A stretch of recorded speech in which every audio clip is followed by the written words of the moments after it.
10 Goldblums. That's my highest possible rating.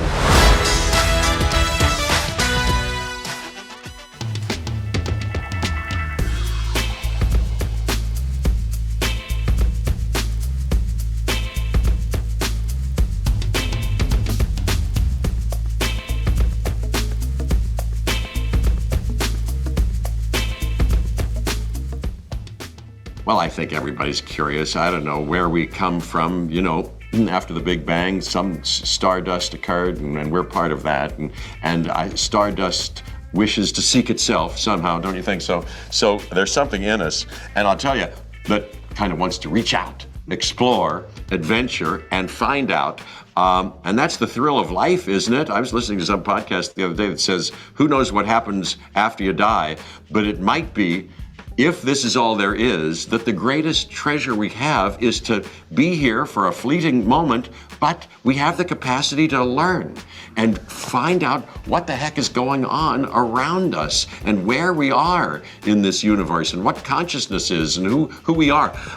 So that sparked something in me. I dig the idea, and I'm of that vein, and I have a couple of kids now, 2 little boys, Charlie and River. They're 6 and 4, and I'll be darned if conspicuously you can't help but notice that they are wild to sponge in everything around them and find out. And of course, like you, as you know, why, Dada, why is this and why is that? And I love it.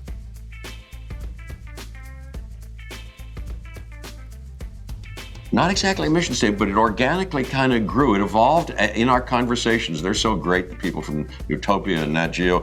And we started to say, yeah, what do we want it to be? Well, maybe things that everybody loves, but things that you love particularly. And I started to, talk and riff on the thing. And it started to, in many of the cases, boil down to, well, here's what I have a history with. And I did have a big, association with this when I was a kid, like dance, Yeah, this year, the first 5 that are coming out November 12th on Disney Plus Day, Friday, and then the other 5 come out in early next year. The first 5 are dance and dogs and monsters and magic and fireworks. And you're right, those particularly, that's right, dance early on in Pittsburgh. My mom, Shirley, took us to the Syria Mosque to see the Bolshoi Ballet and a lot of dance. So I saw a lot of dance. There was a ballerina named Maria Tallchief, I remember, who we saw in person.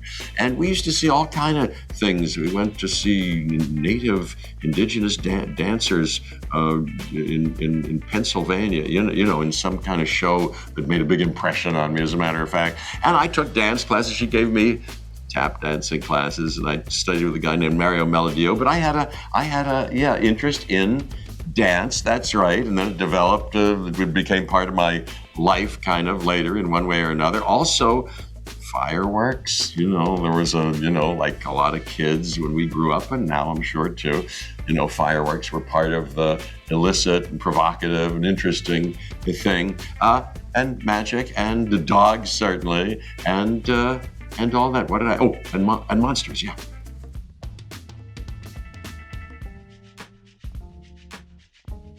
I did that movie. I probably don't talk about it in the show, but I did this movie with Paul Schrader called Adam Resurrected, where I play essentially a guy who plays a dog. I play a master clown in pre-war Germany who has to pretend to be a dog for the pleasure of my captor, Willem Dafoe, and he wants me to just be his dog all the time. So it's a very dark story, heavy story, but yeah. But I visited Caesar Milan, the dog whisperer, in order to research that. I'm nothing if not conscientious. So I looked into dogs, and we had Woody at the time, who we have now, who you see in the episode, and I would look deeply into his eyes. And of course, now, and then I did Isle of Dogs with Wes Anderson, the brilliant Wes Anderson. And so I studied more about dogs for that and had a whole dog experience. But yes, early on, we had Ginger, our first dog, who was a poodle,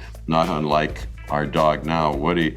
And it really belonged to Rick, my older brother, supposedly. We all had it. My sister, who's become a dog fanatic, was particularly crazy about it. And then one day, it nipped a kid on a bicycle, supposedly.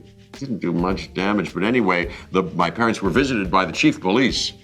And when we came home that night, they said, well, Ginger's gone. Ginger won't be here anymore, but he's going to be okay. The chief of police has a farm upstate Pennsylvania in Gibsonia. It's kind of idyllic, and he's going to live there, and it's going to be fine. I don't know if she was making that up. I think that's now the flagship story for what you tell people when you don't want to tell them the truth. Could still be chasing rabbits. We don't know. It could still be true, but maybe, like what you're asking, my lifelong deep interest and relationship to dogs and feeling for dogs might have something to do with my early childhood history.